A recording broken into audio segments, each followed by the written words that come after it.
Bismillahirrahmanirrahim.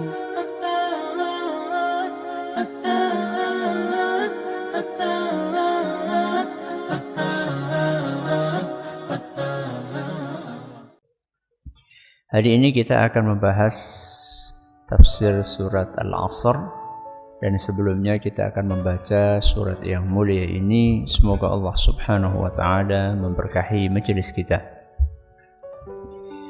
A'udzu billahi minasy syaithanir rajim.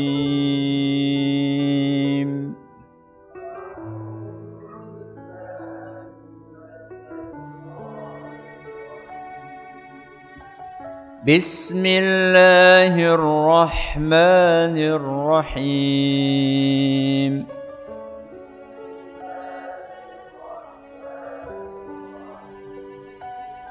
Wal 'ashr. Innal insana lafi khusr.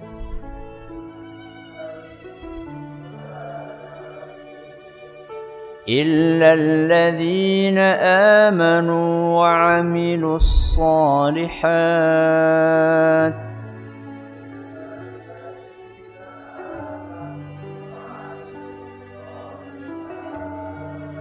وتواصوا بالحق وتواصوا بالصبر.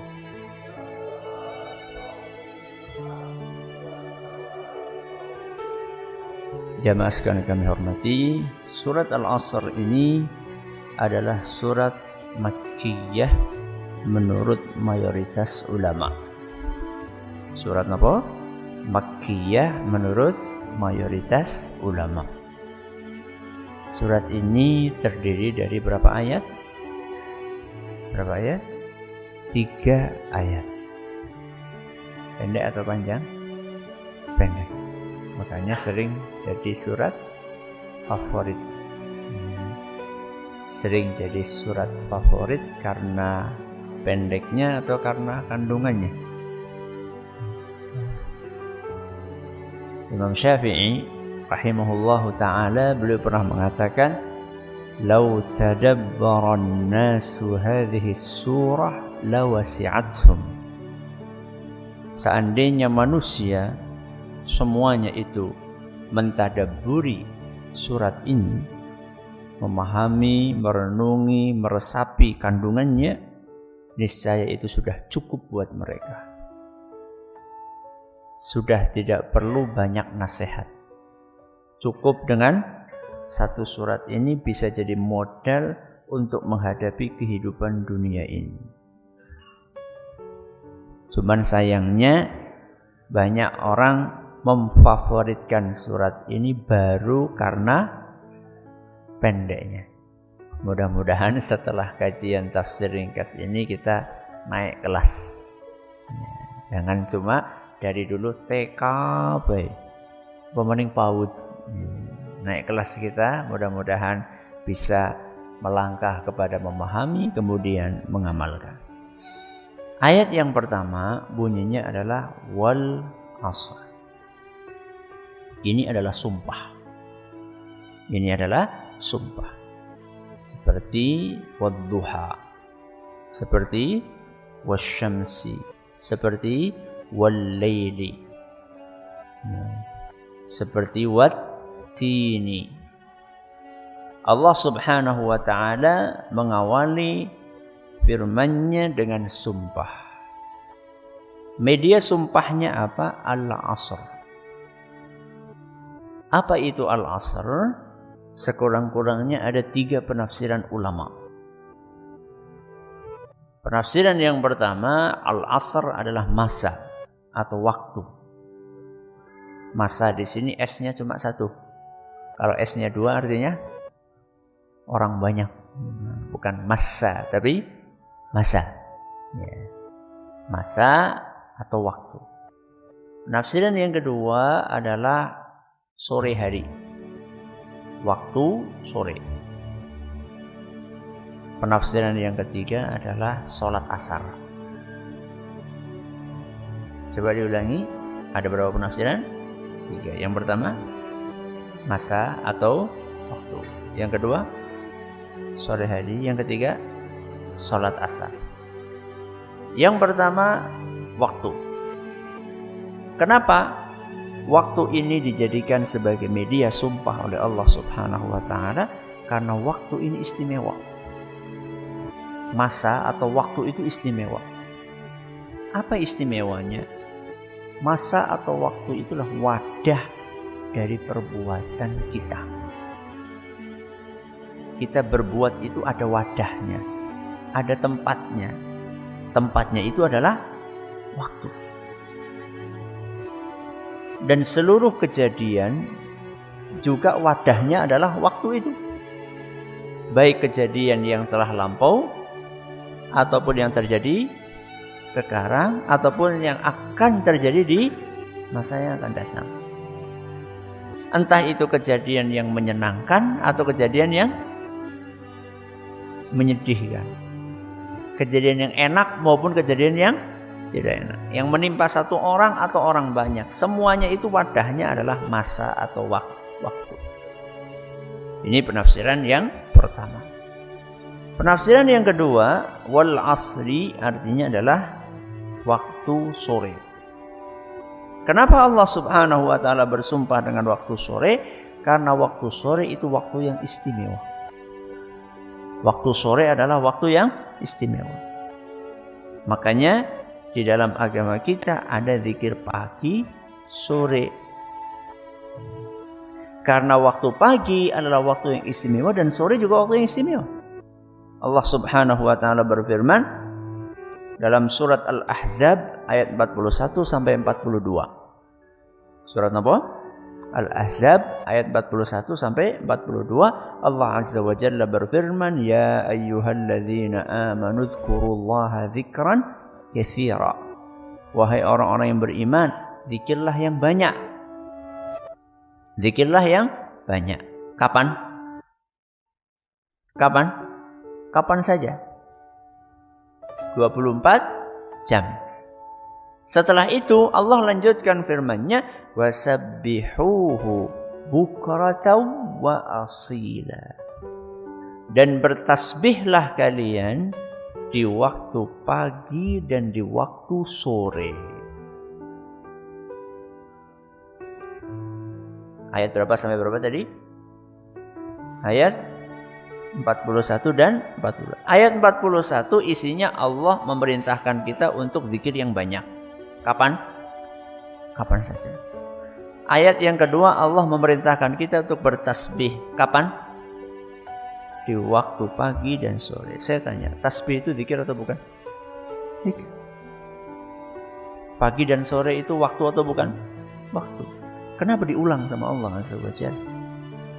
Karena tasbih itu istimewa. Dan waktu pagi dan sore juga istimewa. Maka perlu mendapatkan penegasan dari Allah Subhanahu wa Ta'ala. Semua yang ada di kampung ini diundang untuk buka puasa di pendopo. Ada nih.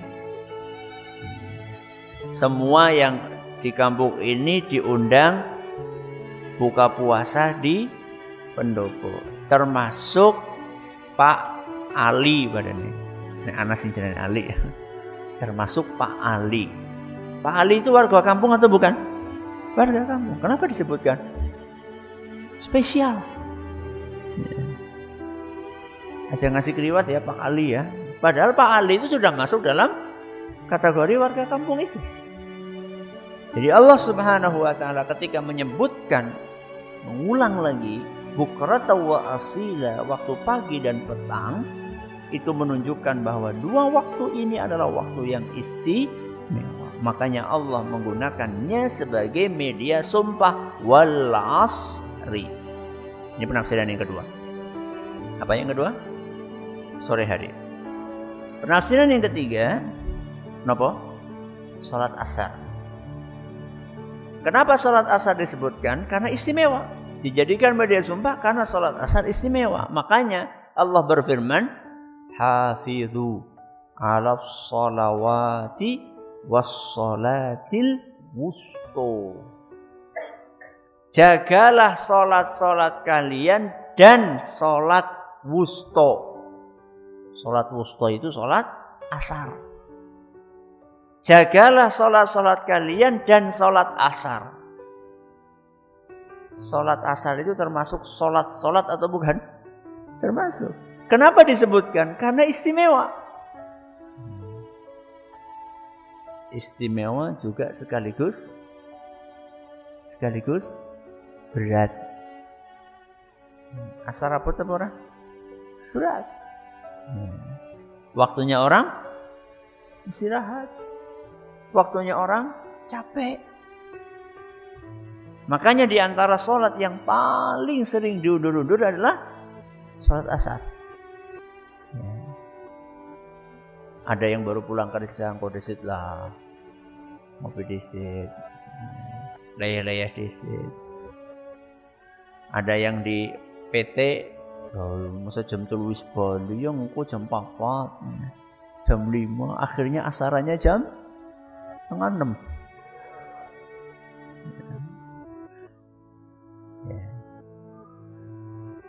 Kata dia, waktunya nanggung. Atau orang yang sudah terlanjur pulang, istirahat, baru jam 2 datang.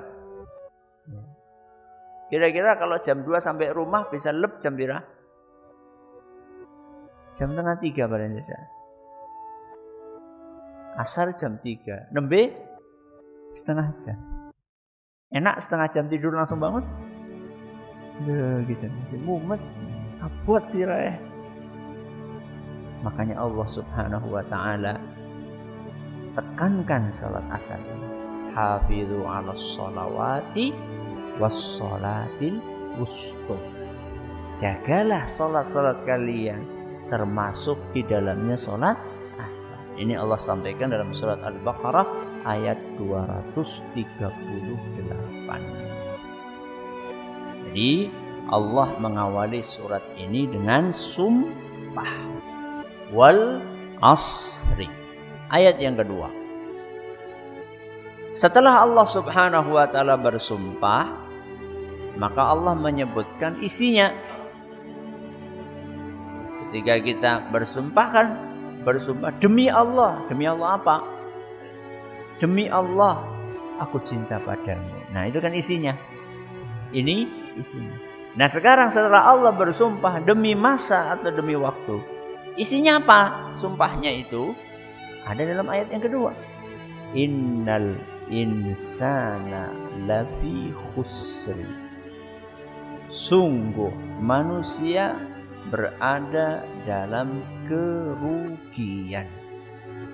Sungguh manusia benar-benar berada dalam kerugian. Manusia di sini maksudnya semua manusia atau hanya orang kafir saja? Semua manusia? Wong Islamnya iya? Iya apa ora? Iya. Yakin ki? Jangan seluruh Islam pasti rugi. Sebagian ulama mengatakan al-insan di sini maksudnya orang kafir. Tapi banyak pakar tafsir mengatakan enggak, semua manusia, karena ayatnya bunyinya insan. Insan artinya apa? Manusia. Ayatnya enggak bunyi kafir. Sesungguhnya orang kafir berada dalam kerugian. Tidak. Ayatnya bunyinya insan, manusia, berarti semuanya. Semuanya aslinya berada dalam kerugian. Kerugian itu apa? Kerugiannya tidak untung. Namanya orang bisnis rugi berarti tidak untung. Entah itu tidak untungnya total atau sebagian. Ada orang bisnis, untungnya ruginya itu total, berarti modalnya habis. Itu namanya rugi total.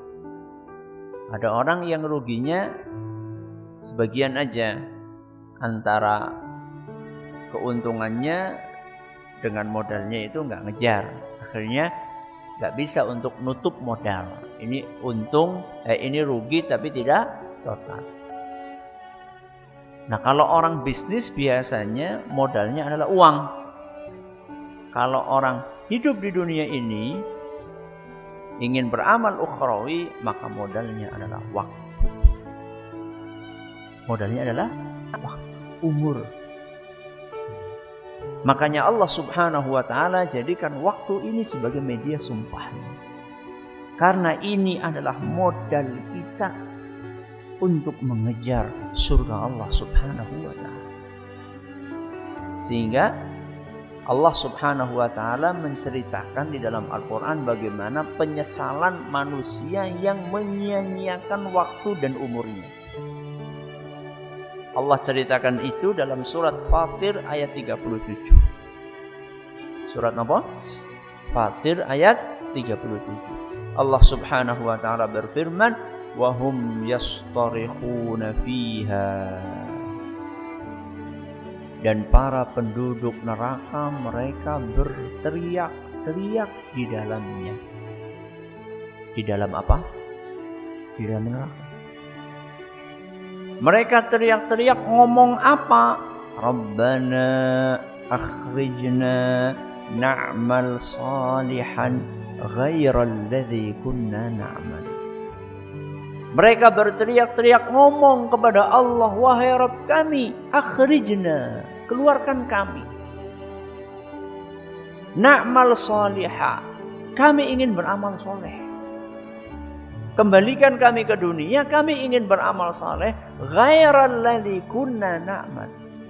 Kami ingin melakukan perbuatan tidak sama seperti yang dahulu kami lakukan. Kami dahulu mengundur-undur sholat, kami ingin memperbaiki sholat kami tepat pada waktunya.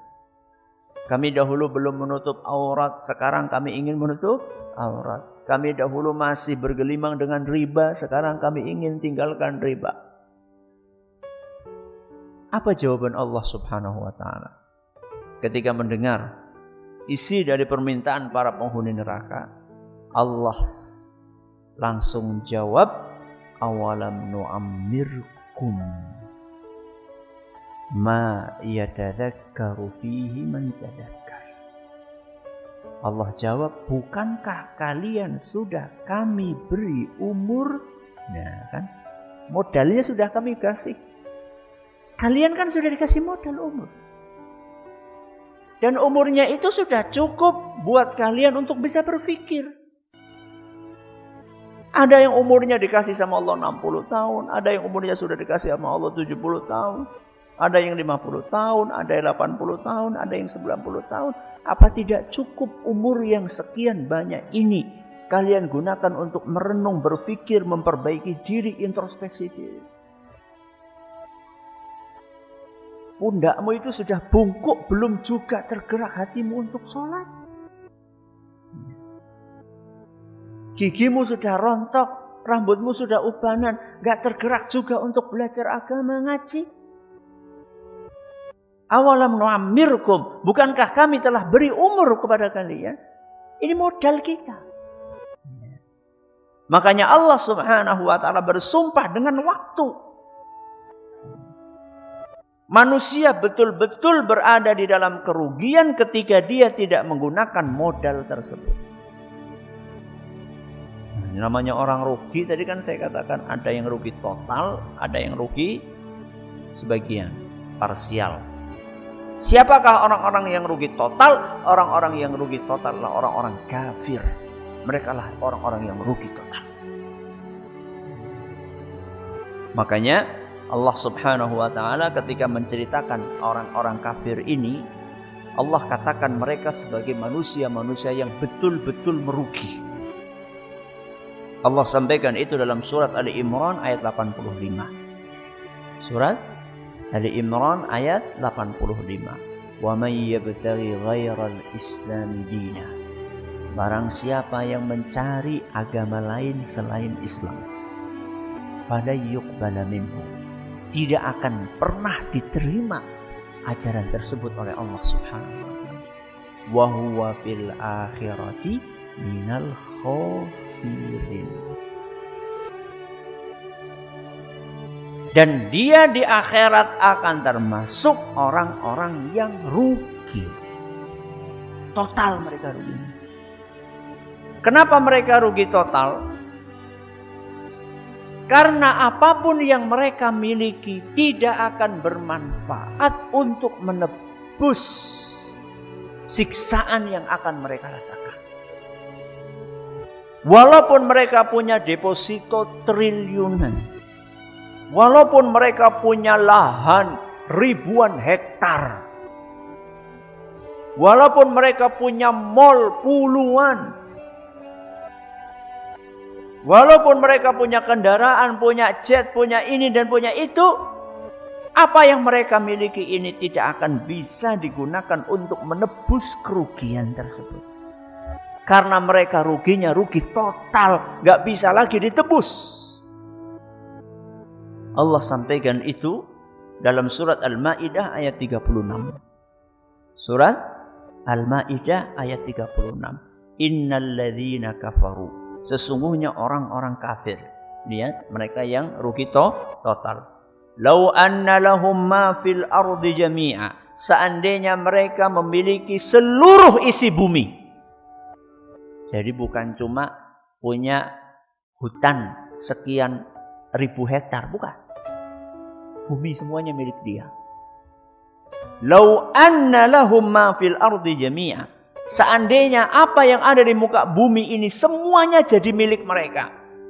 Wa mithlahu ma'ahu. Dan masih punya lagi isi bumi satu lagi. Berarti orang kur isinya bumi. Anak bumi maning jadi ngone dheweke. Berarti berapa bumi? 2 bumi. Kalau seandainya mereka punya isi 2 bumi, liyaftadu bihi min adzabi yaumil qiyamah. Dan semua isi 2 bumi tadi tersebut digunakan oleh dia untuk menebus nasibnya. Sebagai tebusan dia supaya tidak disiksa di hari kiamat, ma tuqbila minhum, tidak akan pernah diterima oleh Allah Subhanahu wa taala. Anda pikir di penjara dunia, Pak? Anda pikir Anda berhadapan dengan hakim dunia, Pak? Anda pikir Anda berhadapan dengan sipir sing ngisi doyan duit, apa? Anda bisa menyuap di dunia. Akan tetapi di akhirat hakimnya yang maha adil, Allah Subhanahu wa ta'ala. Maka orang-orang kafir mereka adalah ruginya rugi total. Karena apapun yang mereka miliki tidak akan bisa digunakan untuk menebus kerugian tersebut.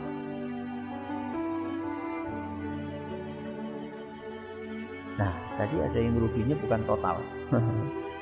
Ruginya rugi parsial. Siapa itu? Sebagian kaum muslimin. Kalau tadi orang kafir, sebagian orang Islam yang tidak memaksimalkan waktunya untuk beramal saleh, mereka juga akan rugi. Ruginya apa, Ustaz?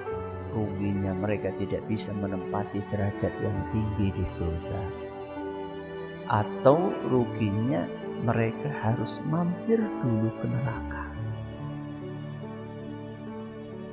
Makanya apa kata Allah dalam surat Al-A'raf ayat 9? Wa man khaffat mawazinuhu.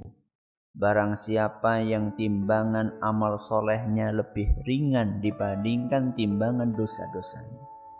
Jadi manusia punya amal soleh, punya dosa, punya pahala, punya dosa, punya amal soleh, punya maksiat. Amal soleh menghasilkan pahala, maksiat menghasilkan dosa. Nanti akan ditimbang. Orang Islam punya dosa atau tidak? Punya amal soleh? Nanti akan ditimbang.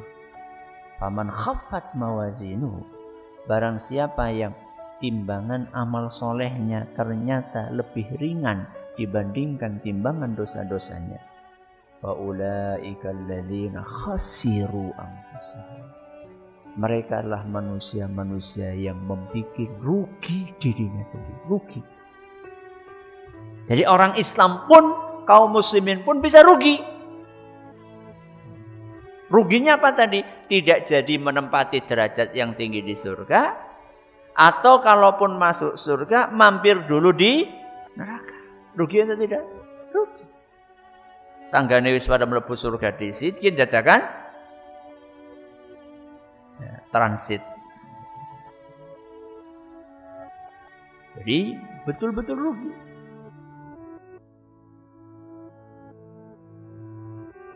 Dan Allah Subhanahu wa taala sebutkan di sini pasti rugi. Dari mana kata-kata pasti ini? Kata pasti ini pertama dari sumpah di awal. Demi masa. Yang namanya sumpah pasti itu adalah ingin menjelaskan betapa seriusnya masalah ini. Kemudian setelah itu kata pasti juga diambil dari kata inna. Sesungguhnya. Kata pasti juga diambil dari lafi. Berarti betul-betul manusia berada dalam kerugian. Sungguh mereka dalam kerugian. Kalau tidak memaksimalkan modal yang Allah berikan kepada kita. Dan juga di sini kerugiannya tidak gemen-gemen. Allah sebutkan lafi, di dalam. Berarti dia itu bukan hanya rugi, tapi dia berada di dalam kerugian. Alias kerugian itu mengepung dia. Jadi masalah serius ini. Maka jangan pernah kita menganggap remeh apa yang telah Allah sebutkan ini. Dahsyat betul-betul rugi ini. Makanya orang-orang yang berada dalam detik-detik menjelang wafatnya, saat itulah penyesalan akan datang.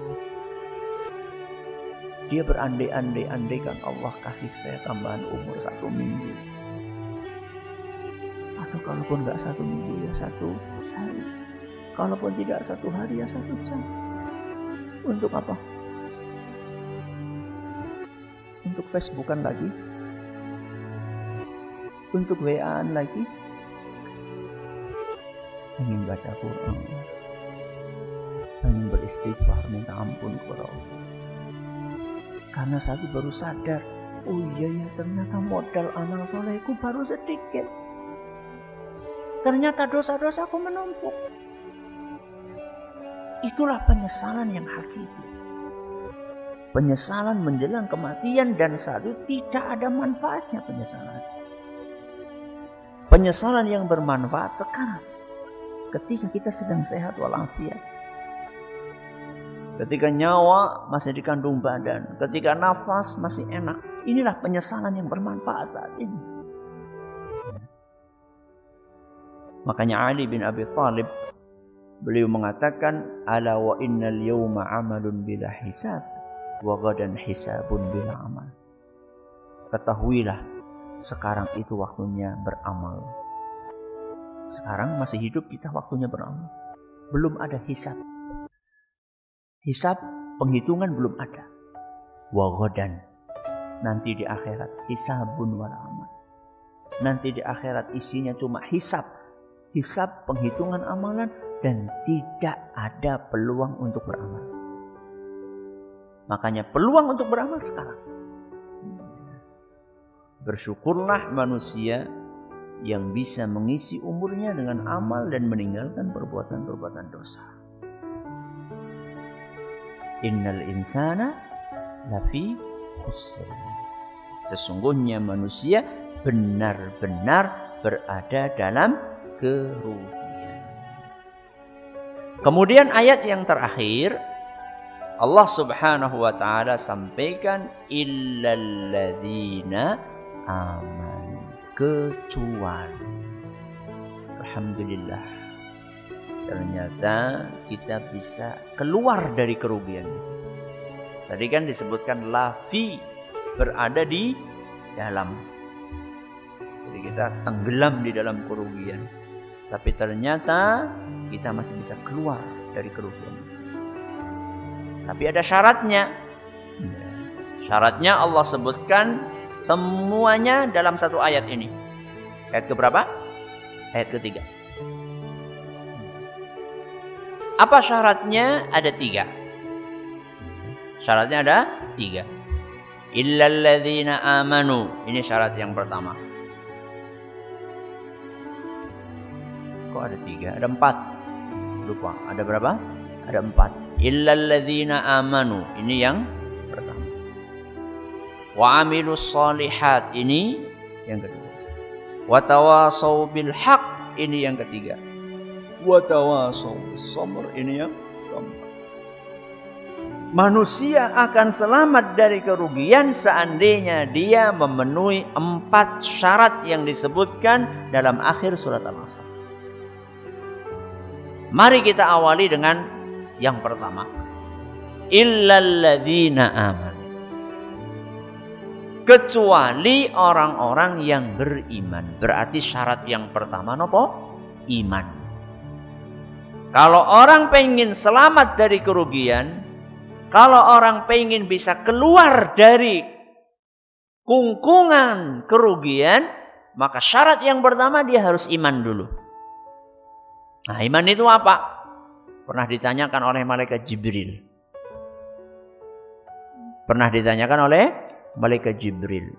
Kepada siapa? Kepada Rasulullah sallallahu alaihi wasallam sebagaimana disebutkan dalam hadis riwayat Muslim.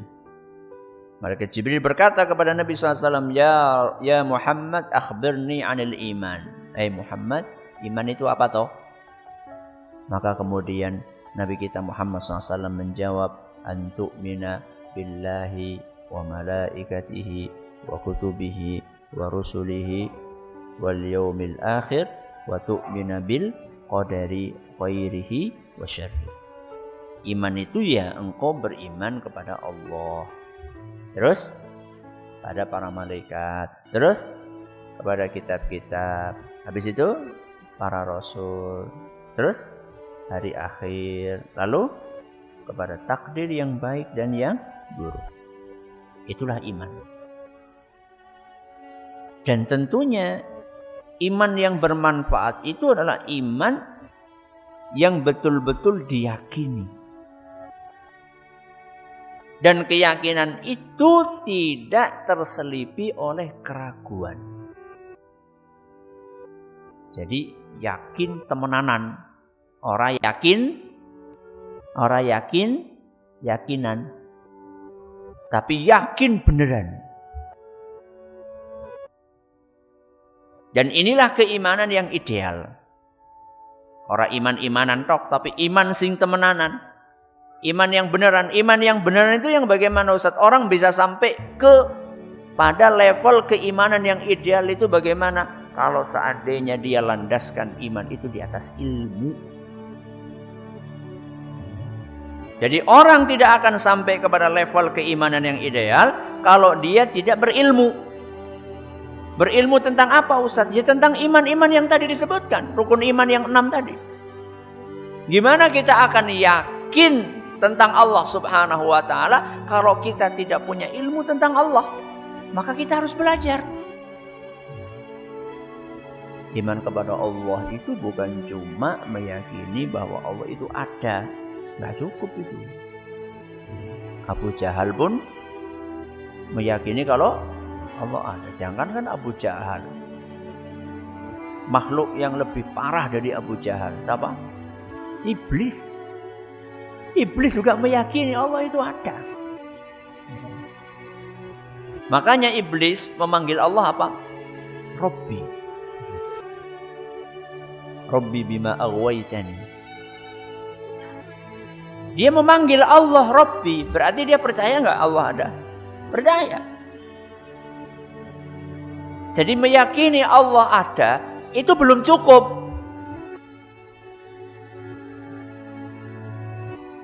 Setelah kita meyakini Allah ada, masih ada PR berikutnya. Apa itu? Meyakini bahwa Allah adalah satu-satunya pencipta, penguasa, pengatur alam semesta. Jadi bukan sekedar yakin Allah ada, tapi Allah ada dan mengatur, menciptakan, menguasai alam semesta ini. Enggak boleh orang yang mengakui Allah ada masih meyakini sing bau reksa wit uringin kae sapa, sing bau reksa pantai selatan, sapa maning, gak boleh.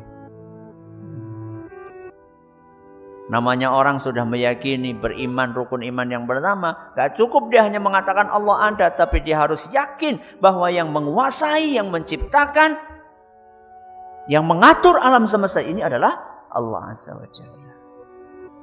Berhenti sampai di situ tidak. Dia harus terus mengenal Allah Azza wa Jalla. Lewat apa? Lewat nama-nama dan sifat-sifatnya. Dikaji Ar-Rahman itu apa? Ar-Rahim itu apa? Al-Malik itu apa? Al-Quddus itu apa? Itulah yang sedang kita rintis. Pengajian malam Selasa. Ya. Senin malam Selasa. Ngaji Asmaul Husna di masjid ini. Ba'da maghrib sampai Isya. Kapan Ustaz? Engkau berbada. Bersyawal ding. Bukan berbada. Ini kita lagi masa libur sekarang. Ramadan Syawal itu masa libur. Nanti kita mulai lagi insyaallah. Ya. Cukup Ustaz mengenal Allah dengan nama-nama dan sebelum cukup. Setelah itu kita harus mengikhlaskan seluruh ibadah kita hanya untuk Allah Azza wa Jalla. Jadi bukan cuma teori saja, tapi ada apanya? Ada prakteknya. Jadi setelah kita mengenal Allah, setelah kita mengetahui Allah satu-satunya pencipta, pemberi rizki, pengatur alam semesta, maka harus ada efeknya. Efeknya apa? Efeknya ibadah yang kita kerjakan, semuanya kita murnikan hanya untuk Allah Azza wa Jalla. Itulah namanya iman kepada Allah. Berarti kudu sinau, ya iya. Harus ada ilmunya. Bukan cuma iman kepada Allah, termasuk iman kepada para malaikat, para nabi, para rasul. Ini pernah kita bahas ini. Pernah kita bahas dalam 2 tahun yang lalu. Pengajian 8 hari menjelang buka puasa di Masjid Agung Purbalingga. Belajar rukun iman. Alhamdulillah sudah selesai. Bukunya juga sudah terbit. Ya, belajar rukun iman mudah dan ilmiah. Itu adalah ringkasan dari pengajian selama 8 hari di Masjid Agung Purbalingga. Mungkin nanti akan muncul lagi buku judulnya Belajar Rukun Islam, tapi urung rampung. Kita sudah 2 tahun ya belajar rukun Islam. Suwe temen Ustaz, iya wong anu ke Ramadan toh. Ya, 8 hari tahun kemarin, 8 hari tahun ini, 8 hari tahun depan. Ya. Insya Allah selesai belajar rukun Islam. Ya. Jadi harus belajar. Jadi iman itu tidak akan menjadi sebuah keyakinan kalau tidak dilandasi di atas ilmu. Makanya kewajiban kita adalah mencari ilmu. Mulane wong Islam niku golek ilmu hukume wajib. Niku sebabe talabul ilmi faridatun ala kulli muslim. Mencari ilmu itu hukumnya wajib bagi setiap muslim, laki-laki maupun perempuan. Hadis riwayat Ibnu Majah dinyatakan sahih Syekh Al-Albani. Sinau. Aja kur golek ilmu dunia baik. Selain ilmu dunia kita butuh ilmu akhirat.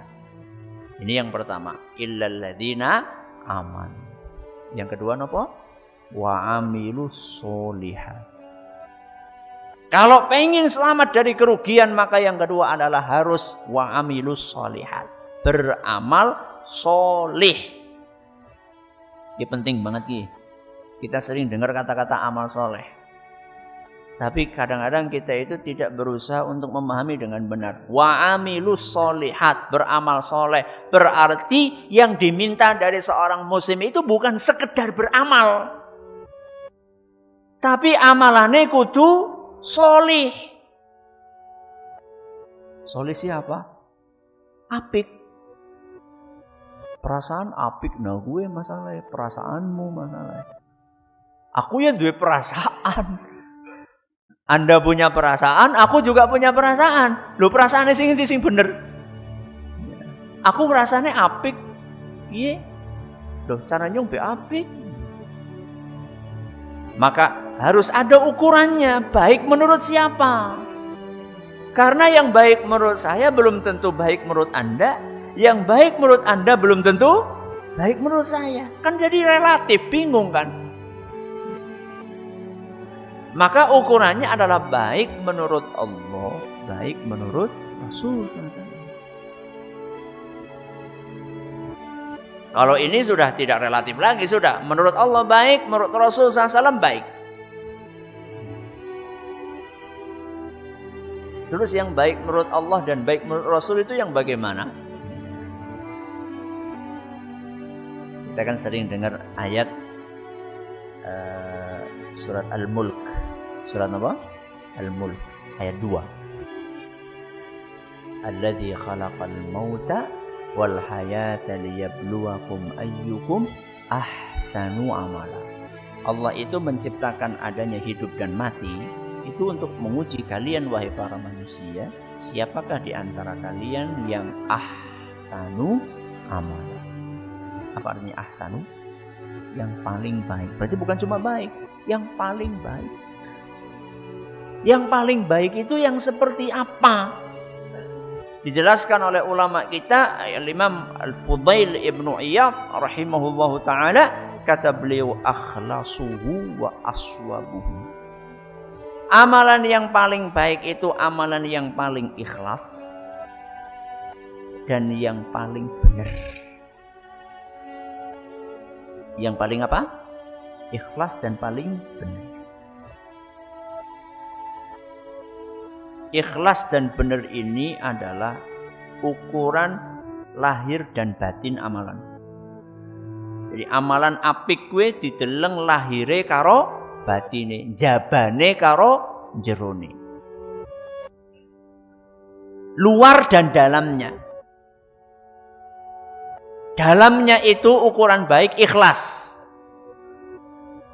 Luarnya ukuran baik itu benar. Benar gue maksudnya bagaimana?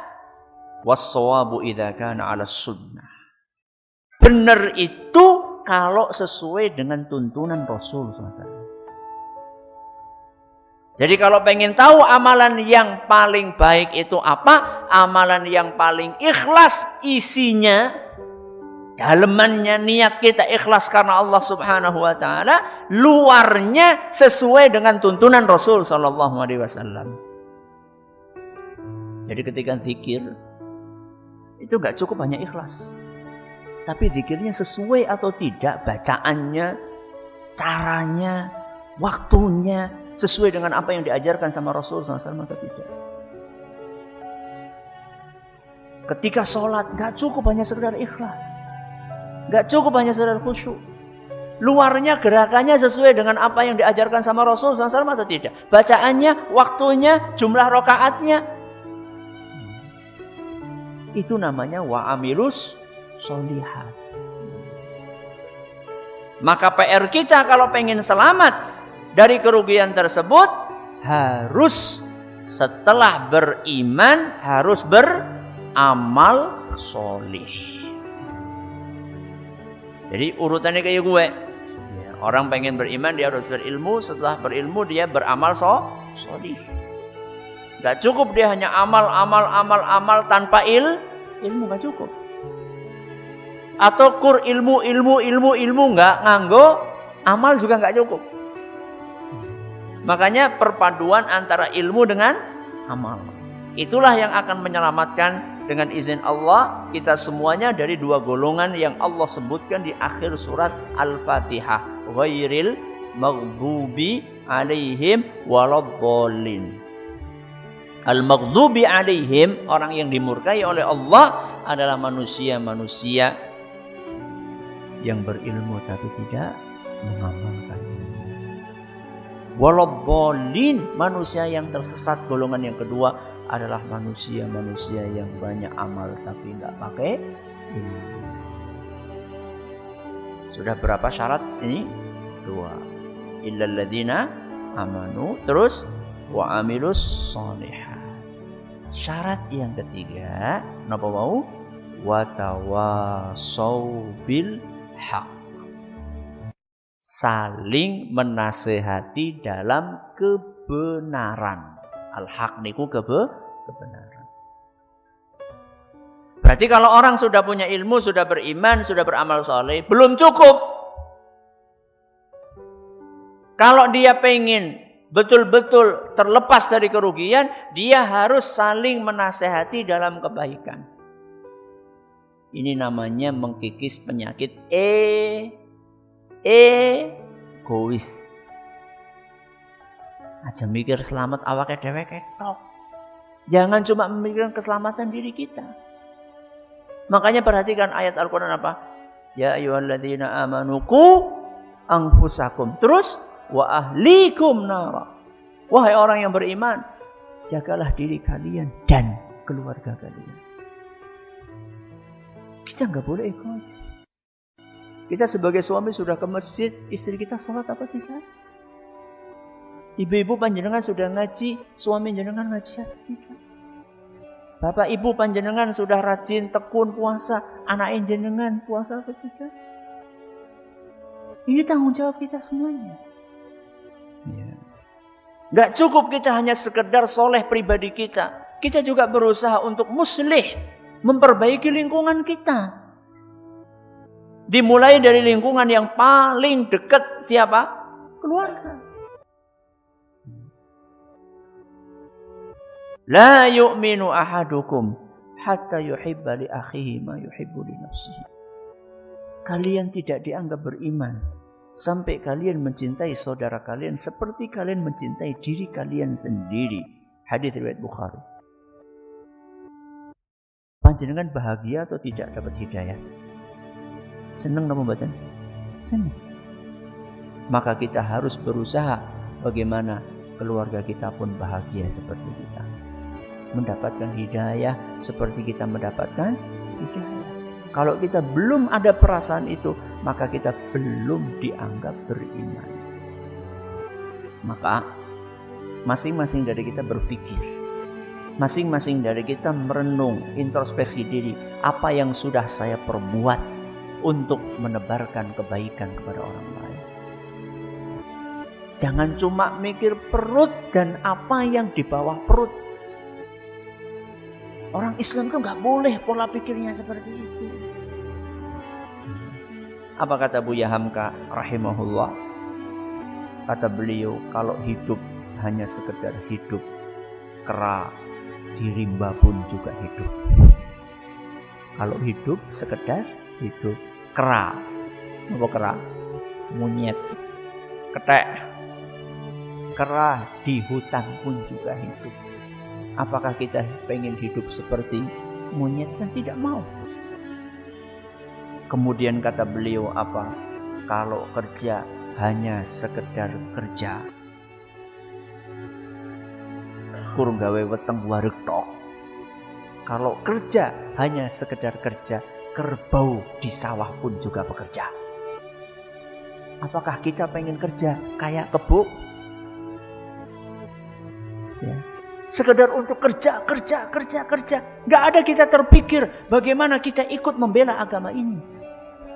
Bagaimana kita ikut berperan untuk menyebarkan dakwah ini, dakwah agama ini. Masing-masing sesuai dengan porsinya. Ulama dengan ilmunya, orang kaya dengan hartanya.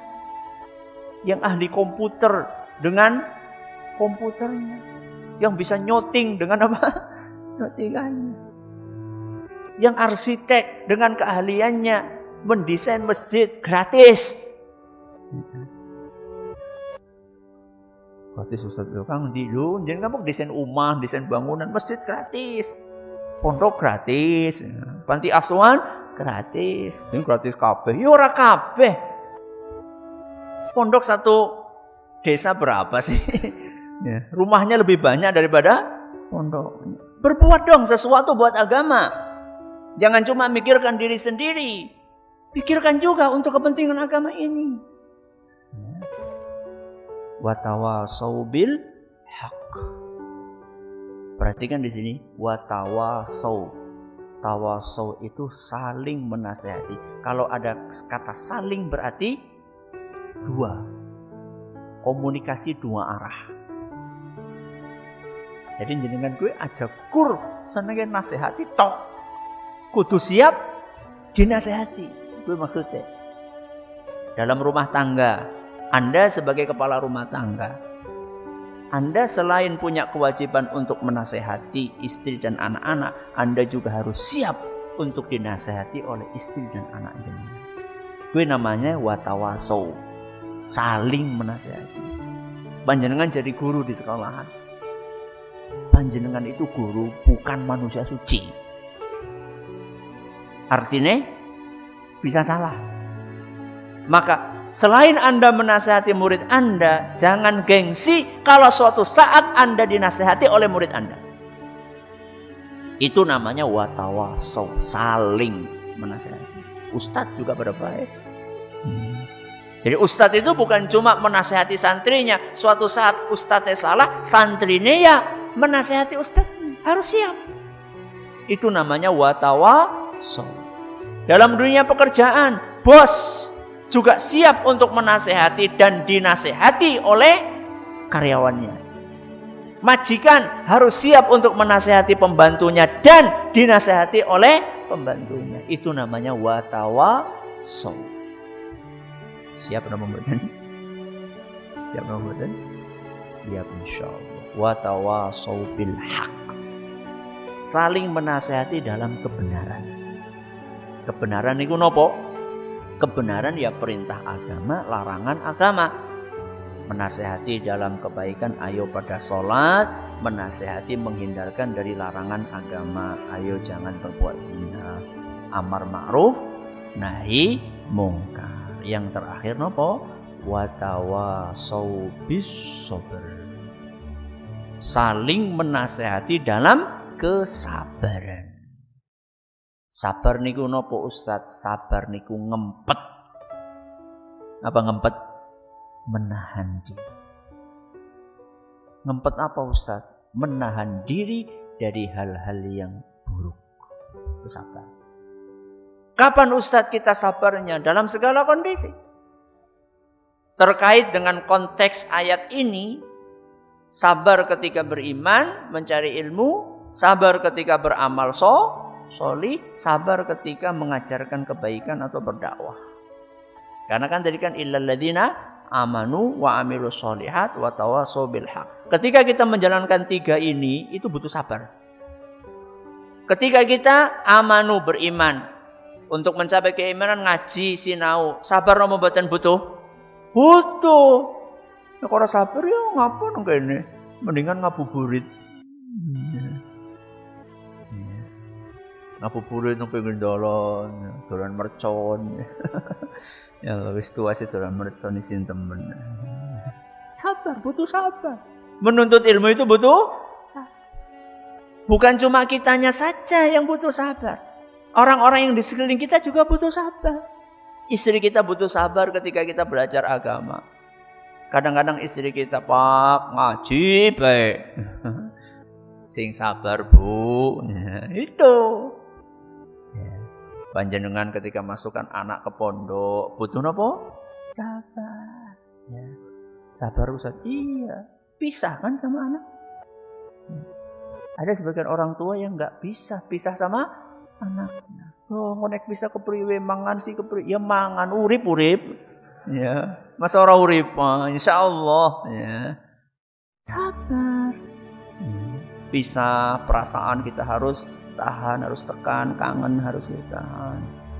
Toh nanti kita juga akan pisah dengan anak kita, cepat atau lambat. Ketika dia nikah pisah sama kita, ketika dia mati pisah juga. Latihanlah hidup-hidup. Latihan pisah gitu ya. Sabar ketika mencari ilmu, beriman. Sabar ketika beramal soleh. Sabar. Beramal soleh itu tidak ringan. Ya. Subuh-subuh ngantuk-ngantuk harus berangkat kemana? Masjid. Sabar. Ya. Harus bersedekah, harus mengeluarkan zakat. Bersedekah, butuh kesabaran. Semuanya butuh kesabaran. Apalagi watawasau bil haq. Apa watawasau bil haq? Mengajarkan kebaikan alias dakwah itu butuh sabar. Jalan dakwah itu bukan jalan yang bertabur bunga. Tapi jalan dakwah itu jalan yang dipenuhi dengan kerikil-kerikil tajam. Kenapa? Karena kita ingin meluruskan orang yang menyimpang. Anu belok kon lurus maning. Kira-kira ada orang belok suruh lurus ke pada manut kabeh apa ora? Aku pengennya kayak gitu kan? Suruh lurus gak mau dia. Bahkan dia merasa wis lurus. Wis kena belok ngakune lurus. Maka butuh kesabaran. Makanya apa pesannya Luqman? Luqman sinten? Luqman Al-Hakim. Pesan apa kepada anaknya? Ya bunayya, anakku, aqimis shalah. Tegakkanlah salat. Wa'mur bil ma'rufi wanha 'anil munkar. Beramar ma'ruflah dan bernahi mungkarlah. Ajaklah kebaikan dan cegahlah orang dari kemungkaran. Apa kelanjutannya? Wasbir, sing sabar. Ala ma asabak, menghadapi apa yang akan menimpamu. Ini Allah ceritakan dalam surat Luqman ayat 17. Kenapa Luqman Al-Hakim setelah memotivasi anaknya supaya beramal soleh, sholat, supaya amar ma'ruf nahi mungkar, dakwah, kenapa langsung diiringi dengan sabar? Karena orang yang menegakkan amar ma'ruf nahi mungkar itu pasti akan menghadapi hal-hal yang tidak mengenakan. Omongan, gunjingan, kayak wong lu kepo banget. Ngajak sholat diomong apa? Kepo. Jadi jangan kemudian nembe diomong kepo, iya ya nyong wis lah nyomong kepo lah. Kerupuk danan temenan gue. Ya. Orang dakwah itu mentalnya harus kuat. Ada ngomong orang ini itu anggap saja angin lalu. Ya, kalau memang kita berada di atas kebenaran. Jadi intinya manusia itu akan selamat dari kerugian ketika dia memenuhi 4 syarat. Yang pertama amanu, yang kedua amilus sholihat, yang ketiga watawasau bil haq, dan yang keempat watawasau bis sabr. Mudah-mudahan setelah ini kita akan semakin menjadikan surat ini sebagai favorit kita karena kandungannya. Kita tutup dengan membaca subhanakallahumma wa bihamdika asyhadu an la ilaha illa anta astaghfiruka wa atubu ilaik. Assalamualaikum warahmatullahi wabarakatuh.